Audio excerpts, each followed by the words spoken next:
कराडच्या सह्याद्री सहकारी साखर कारखान्याच्या पंचवार्षिक निवडणुकीच्या मतमोजणीमध्ये माजी सहकार मंत्री विद्यमान चेअरमन बाळासाहेब पाटील यांच्या पीडी पाटील पॅनलनं निर्णायक आघाडी घेतली आहे। कारखान्याच्या तिरंगी झालेल्या निवडणुकीमध्ये बाळासाहेब पाटील यांच्या पॅनलचा विजय निश्चित असून बाळासाहेब पाटील यांच्या निवासस्थानी कार्यकर्त्यांनी जल्लोष करत पाटील यांचं अभिनंदन केलं आहे।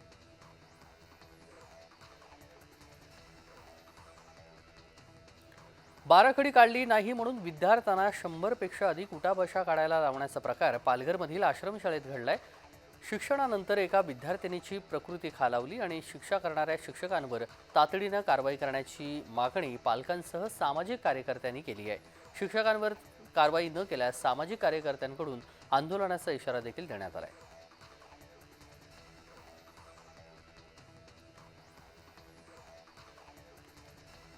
आमदार रवी राणा यांनी मुख्यमंत्री देवेंद्र फडणवीस यांच्याकडे अमरावती एसटी विभागाला 15 नवीन बसेसची मागणी केली। रामनवमीच्या शुभ दिवशी 15 एसटी नवीन बसेस मंजूर झालेल्या आहेत। अमरावतीच्या राजापेठ एसटी डेपोमध्ये आमदार रवी राणा यांनी एसटी बस चालवून शुभारंभ केला।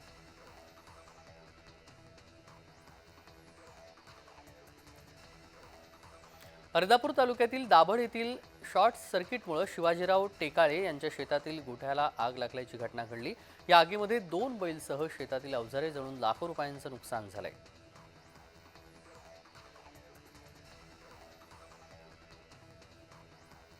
चैत्र शुद्ध एकादशी 8 एप्रिलला असून चैत्री यात्रा कालावधीमध्ये श्री विठ्ठल रुक्मिणी दर्शनासाठी मोठ्या प्रमाणामध्ये भाविक येतात। वारकऱ्यांसह चंद्रभागेचं स्नान फार पवित्र मानलं जातं आणि श्री विठ्ठल रुक्मिणी मातेचं दर्शन घेण्यापूर्वी भाविक चंद्रभागामध्ये जाऊन स्नान करतात। सोबतच चैत्र महिन्यामध्ये कावडी स्नानासाठी देखील कावडी घेऊन मोठ्या प्रमाणामध्ये भाविक येत असतात।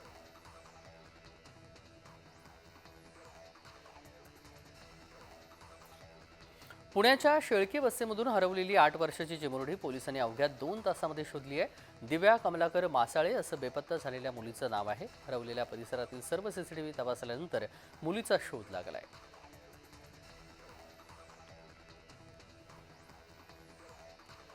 धुळे शहरालगत असलेल्या चितोड गावापासून रावेर गावापर्यंत रस्त्याची मोठ्या प्रमाणामध्ये दुरावस्था झाली आहे। गेल्या अनेक दिवसांपासून या गावकऱ्यांनी रस्ता दुरुस्ती करावा अशी मागणी केली असताना देखील रस्ता दुरुस्त होत नाहीये। रस्त्यावर मोठ्या प्रमाणामध्ये खड्डे पडलेले आहेत, त्यामुळे लहान मोठे अपघात या ठिकाणी होऊ लागले आहेत। लवकरात लवकर रस्ता दुरुस्त करावा अशी मागणी गावकऱ्यांच्या वतीनं करत चितोड गावाजवळ रस्त्यामध्ये असलेल्या खड्ड्यामध्ये साचलेल्या पाण्यामध्ये बसून रास्ता रोको आंदोलन करण्यात आलं।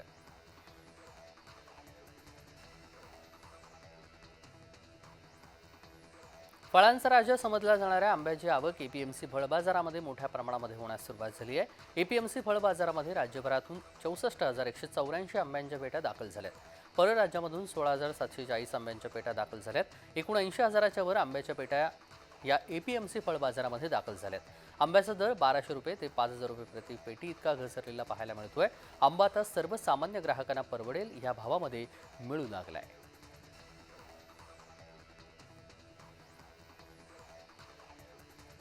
अलमट्टी धरणाची उंची वाढवण्यासंदर्भात राजपत्रित अधिसूचना जारी करण्यासाठी केंद्र सरकारकडे प्रस्ताव सादर करण्यात आलाय। अलमट्टी धरणाची उंची वाढवण्याबाबत चर्चा करण्यासाठी पुढील 15 दिवसात बैठक घेण्याचं आश्वासन केंद्रीय जलशक्ती मंत्री CR पाटील यांनी दिलं। कर्नाटक, महाराष्ट्र, तेलंगणा आणि आंध्र प्रदेश यांच्यातील दशकांपूर्वीच्या कृष्णा पाणी वाटप वादावर एकमत होण्यासाठी केंद्र सरकार लवकरच बैठक बोलावणार आहे।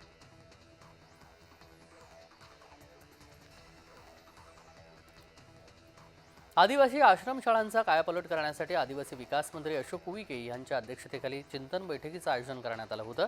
येत्या 7 आणि 8 तारखेला ह्या बैठका होणार असून राज्यातील सर्व प्रकल्प अधिकाऱ्यांना यासाठी बोलावण्यात आले। राज्यातील सर्व आश्रमशाळांतील सोयी आणि सुविधा सुधारण्याच्या कृती आराखडा या बैठकीमध्ये केला जाणार आहे।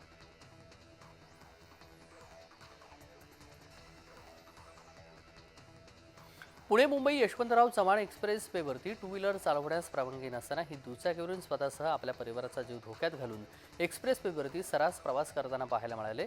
उर्से टोल ते लोणावळा दरम्यान हा प्रवास सुरू होता आणि या प्रवासावेळी हा दुचाकीस्वार अतिवेगामध्ये असलेल्या मोठ्या वाहनांना ओव्हरटेक करत होता।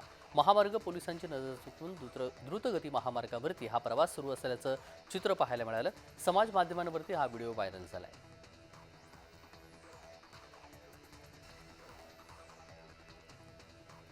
छत्रपती संभाजीनगर शहरातील जाधववाडी चौकामध्ये एक रिक्षाचालक रस्त्याच्या कडेला थांबून प्रवाशांची वाट पाहत होता। त्यावेळी जाधववाडी सिग्नलकडून वळण घेणाऱ्या कार चालकानं रिक्षाला धडक दिली।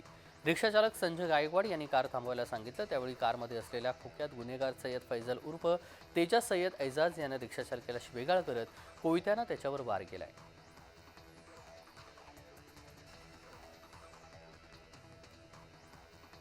महाड तालुक्यातील पारमाची या दरडग्रस्त गावाचं पुनर्वसन होणार आहे। जून 1994 महाड भोर रस्त्यावर वरंद घाट परिसरातील पारमाची गावामध्ये दरड कोसळली होती। यामध्ये 13 निष्पाप ग्रामस्थांचा जीव गेला होता। यानंतर पारमाची गाव आणि बौद्धवाडी धोकादायक जाहीर झालं होतं, मात्र त्यांचं पुनर्वसन झालं नाही। ग्रामस्थांचा पाठपुरावा आणि मंत्री भरत गोगावले यांच्या विशेष प्रयत्नांनी 19 कोटी रुपये मंजूर झाले असून काल शनिवारी ह्या पुनर्वसनाचा भूमिपूजन सोहळा संपन्न झाला।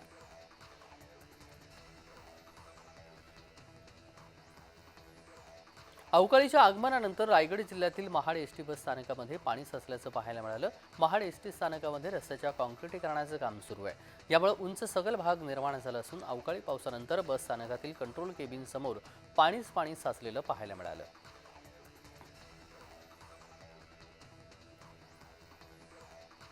पुणे सातारा महामार्गावर पाचवड येथे सीएनजी कारनं अचानक पेट घेतली। यामध्ये कार चालक सुदैवानं बचावला। कारमध्ये 3 महागडे मोबाईल आणि 3 लाख रुपयांचा मुद्देमाल जळून खाक झाला। घटनास्थळावर नागरिकांची मोठ्या प्रमाणामध्ये गर्दी होती। कार भिजवण्यासाठी नागरिकांनी प्रयत्न केले, मात्र आगीच्या झळा जमिनीपासून वर 25 फूट दिसून येत होत्या। कारमध्ये असणाऱ्या सीएनजीचा भला मोठा स्फोट झाल्यानं पाचवडच्या महामार्गावर मोठ्या प्रमाणामध्ये आवाज झाला आणि या आवाजामुळे नागरिक भयभीत झाले।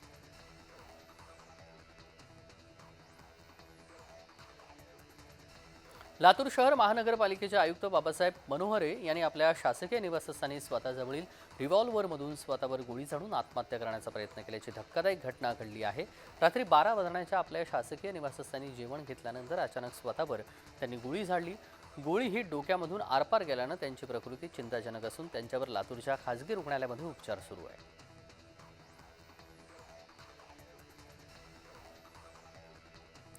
गृहराज्यमंत्री खेड दापोली महामार्गाने जात असताना रस्त्याच्या कडेवर गंभीर जखमी झालेल्या अज्ञात व्यक्तीला पाहून योगेश कदम यांनी आपला ताफा थांबवला आणि घटनेची माहिती घेतली। ते जखमी असलेल्या व्यक्तीला लगेचच मदत करत आपल्या गाडीमधून रुग्णालयामध्ये दाखल त्यांनी केले।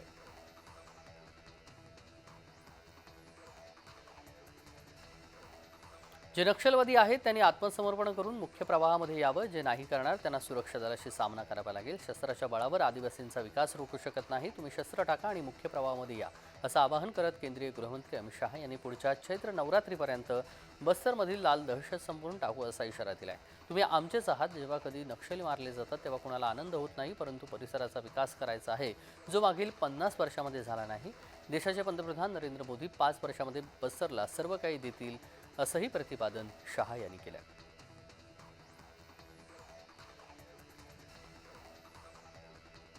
मुघलकालीन ताजमहाल हे तिकीट विक्रीमधून सर्वाधिक कमाई करणारं ASI संरक्षित स्मारक ठरलंय। सरकारने जाहीर केलेल्या आकडेवारीनुसार मागील 5 वर्षात ताजमहालनं 297 कोटी रुपयांचा महसूल मिळवलाय। केंद्रीय संस्कृती मंत्री गजेंद्र सिंह शेखावत यांनी ही माहिती दिली। ताजमहाल 17व्या शतकामध्ये सम्राट शहाजहाननं बांधलेला होता।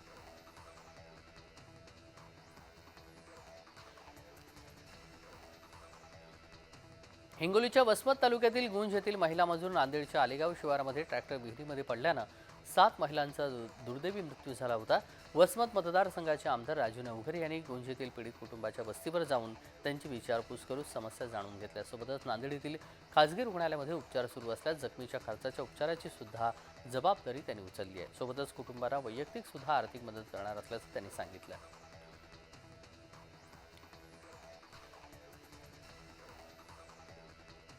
संत तुकाराम महाराजांच्या लेखीचं सासर असलेल्या भगीरथी मातेच्या तीर्थक्षेत्र इलवाडी गावचे ग्रामदैवत रोकडोबा महाराज यांच्या यात्रेनिमित्त भव्य बैलगाडा स्पर्धा भरवण्यात आल्या। या स्पर्धेमध्ये पुणे जिल्ह्यातील 180 बैलगाडा मालक स्पर्धकांनी भाग घेतला। या स्पर्धेमध्ये बैलगाडा मालकांची झेंकण्यासाठी चढाओढ पाहायला मिळाली, तर भर उन्हामध्ये बैलगाडा शौकीनांची गर्दी पाहायला मिळाली।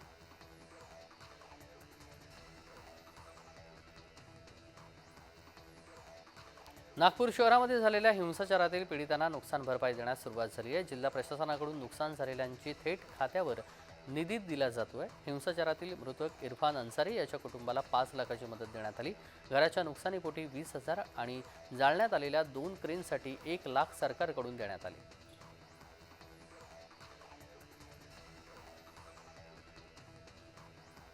पुण्यातील दीनानाथ मंगेशकर ह्या धर्मादाय रुग्णालयामध्ये वेळेत उपचार न मिळाल्यानं प्रसूती दरम्यान महिलेचा मृत्यू झाल्याचा आरोप तिच्या नातेवाईकांनी केला। त्यामुळे सर्वसामान्यांमध्ये संतापाची लाट उसळली आहे। याच पार्श्वभूमीवर राज्यातील सर्व धर्मादाय रुग्णालयामध्ये नियमांचं पालन केलं जाते की नाही याची पाहणी विशेष मदत कक्षामार्फत केली जाणार आहे। सोबतच या मोहिमेमध्ये धर्मादाय आयुक्त विभागातील अधिकाऱ्यांचा समावेश करण्यात आला आहे।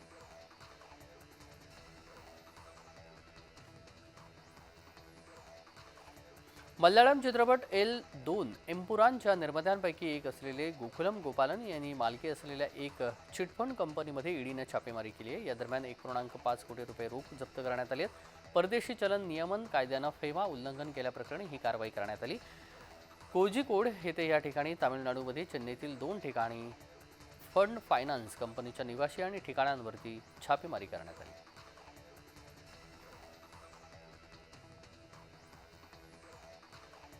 अहिल्यानगर जिल्हा शिर्डी येथील दुहेरी हत्याकांडाच्या घटनेनं शहर हादरलंय, ज्यामध्ये शिर्डी विमानतळाजवळील गुंजाळ वस्तीवर शेतकरी बाप लेकाची निर्गुण हत्या करण्यात आली होती। दरोड्याच्या उद्देशानं ही हत्याकांड झाल्याचं पोलीस तपासामध्ये निष्पन्न झालं असून स्थानिक गुन्हे शाखेनं 2 आरोपींना जेरबंद केले।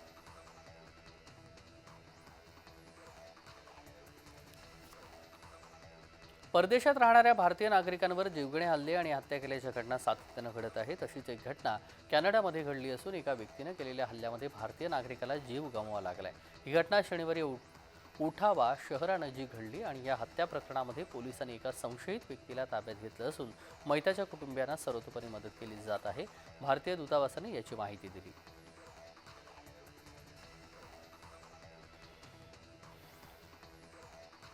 चंद्रपूर जिल्हा वाघाचा जिल्हा म्हणून ओळखला जातो। आता वाघाचं मनुष्याचा शत्रू झाला का? सध्या दिवसेंदिवस वाढत असलेले वाघाचे हल्ले हा एक चिंतेचा विषय बनलाय। चंद्रपूर जिल्ह्यातील मूळ तालुक्यामध्ये धानाला पाणी करण्याकरता नदीला लागून असलेल्या शेतामध्ये शेषराव गेला असता तिथे दबा धरून बसलेल्या वाघानं 36 वर्षीय शेषराव नागोशे याच्यावर हल्ला करून जागीच ठार केलं। ठार केल्यानंतर सुमारे अर्धा किलोमीटर ओढून झुडपात नेलं आणि काही वेळानंतर शेषरावचे वडील पांडुरंग नागोशे शेतामध्ये येऊन पाहिले असता मुलगा दिसला नाही आणि शोधाशोध केल्यानंतर त्याचा मृतदेह आढळलाय।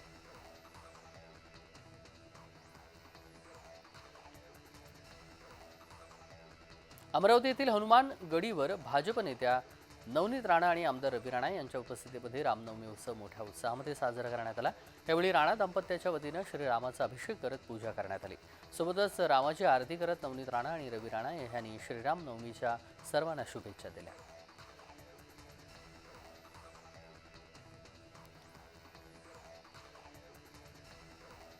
श्रीलंकेहून भारतामध्ये परतताना पंतप्रधान नरेंद्र मोदी यांनी राम सेतूचं हवाई दर्शन घेतलं। अयोध्यामध्ये सूर्यतिलक होत असताना राम सेतूचं दर्शन लाभलं हे भाग्य असल्याचं मोदी यांनी आपल्या पोस्टमध्ये म्हटलं। प्रभू श्रीराम हे आपल्या सर्वांना एकजूट करण्यासाठी शक्ती देतात असंही मोदी यांनी म्हटलं।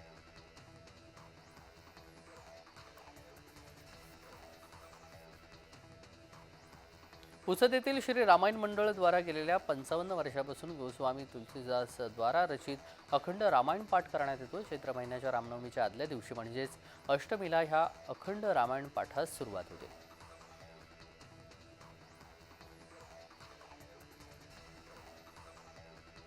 बुलढाणा जिल्ह्यातील किनगाव 17व्या शतकापासून चालत आलेली परंपरा आजही या गावामध्ये नागरिक जोपासत आहेत। हा 300 वर्षापूर्वीचा वसा घेऊन यावर्षीही मोठ्या जल्लोषामध्ये रामनवमी उत्सव साजरा करण्यात आला।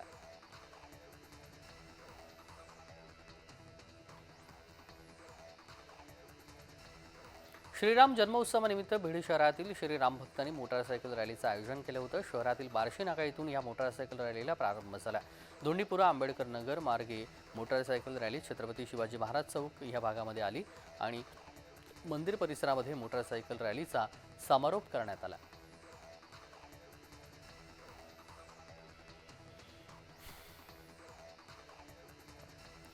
बीडच्या नेकनूर येथे टाळ मृदुंगाच्या गजरामध्ये रामनामाच्या जयघोषामध्ये पारंपरिक पद्धतीने भजन अनोखा रामजन्मोत्सव साजरा करण्यात आला। राम जन्माचं कीर्तन महंत लक्ष्मण महाराज मेंगडे यांच्या हस्ते संपन्न झालं। यावेळी हजारोंच्या संख्येने महिला पुरुष भाविक भक्तांची उपस्थिती पाहायला मिळाली।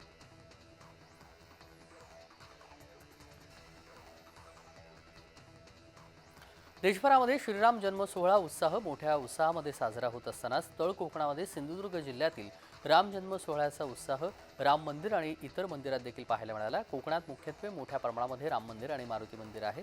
सकाळी मंदिरामध्ये पुरवठा करावी, श्रीरामाची पूजा केल्यानंतर प्रत्येक मंदिरामध्ये कीर्तन आणि त्यानंतर राम जन्म सोहळा भक्तांच्या उपस्थितीमध्ये साजरा करण्यात आला।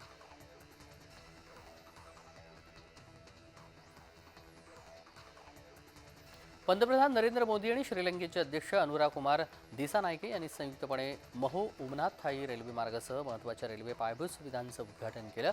अनुराधापूर रेल्वे मार्गासाठी सिग्नलिंग सिस्टमची पायाभरणी देखील आज करण्यात आली।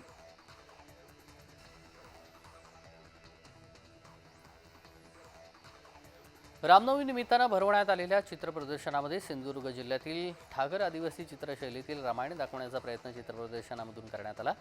चित्रशैली मधुबन आणि गोंडकला रेशमी कपडावर नैसर्गिक रंगाचा वापर करून नवगुंजर कर्नाटकमधील किन्नल चित्रशैली आणि विविध 32 आकाराच्या चित्रशैलींचं प्रदर्शन भरवण्यात आलं होतं।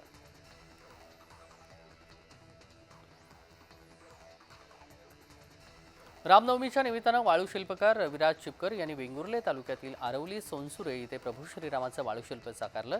प्रभू रामाचं वाळूशिल्प त्यांनी 3 तासामध्ये 1.5 टन वाळूपासून साकारलंय। हे वाळूशिल्प 3 फूट उंच असून रंगांची उधळण करत हे वाळूशिल्प साकारलेलं आहे।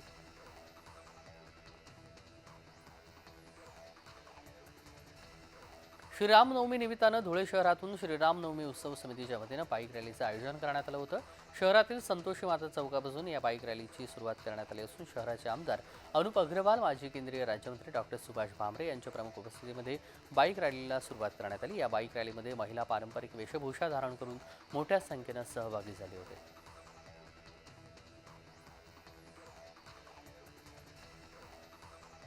उमरगा शहरातील श्री राम मंदिरामध्ये रामनवमी निमित्त विविध धार्मिक कार्यक्रमांचं आयोजन करण्यात आलं। सकाळी अभिषेक, काल्याचं कीर्तन करण्यात आलं आणि त्यानंतर रक्तदान शिबिर आणि जवळपास 10,000 भाविक भक्तांना महाप्रसादाचं आयोजन करण्यात आलं, वाटप करण्यात आलं।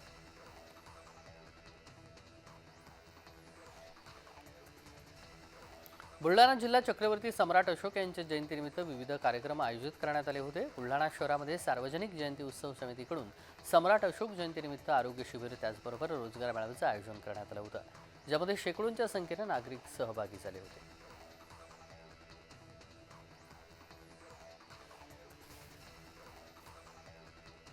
रामनवमी निमित्त संपूर्ण देशभरामध्ये मोठ्या उत्साहामध्ये रामनवमी साजरी केली जाते। उद्योगनगरी म्हणून ओळख असलेल्या पिंपरी चिंचवडमध्ये देखील मोठ्या जल्लोषामध्ये रामनवमी साजरी केली जाते। पिंपरी चिंचवडमधून राहटणी येथील श्रीराम मंदिरामध्ये देखील रामनवमीचा उत्साह पाहायला मिळतोय।